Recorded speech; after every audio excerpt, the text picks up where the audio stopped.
বিড়াল পৃথিবী থেকে যাই, কিন্তু আমরা মানুষ হয়ে জন্মেছি, মানুষ হয়ে আমাদেরকে যেতে হবে। কেমন মানুষ? যেমন কবির ভাষায় যেদিন তুমি এসেছিলে তবে তুমি মাত্র কেঁদেছিলে, এসেছিল সবে, এমন জীবন তুমি করিবে গঠন, মরণে হাসিবে তুমি কাঁদিবে ভুবন।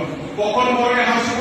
মৃত্যুটা যদি আমাদের ইমানি অবস্থায় হয়, মৃত্যুর সময় যদি আমাদের কলেমা নসিব হয়, মৃত্যুর সময় যদি অটোমেটিক আমাদের মুখটা কাবা বাইতুল্লাহ দিকে ঘুরে যায়, মৃত্যুর সময় যদি আমরা আল্লাহ আল্লাহ জেগে করতে থাকি, মৃত্যুর সময় যদি আল্লাহ যতই শয়তানি ওয়াসওয়াসায় আমরা বলি না কেন আল্লাহর জান্নাত যদি দেখতে থাকি, আমরা অটোমেটিক খুশি হাসি এসে ফেলবো।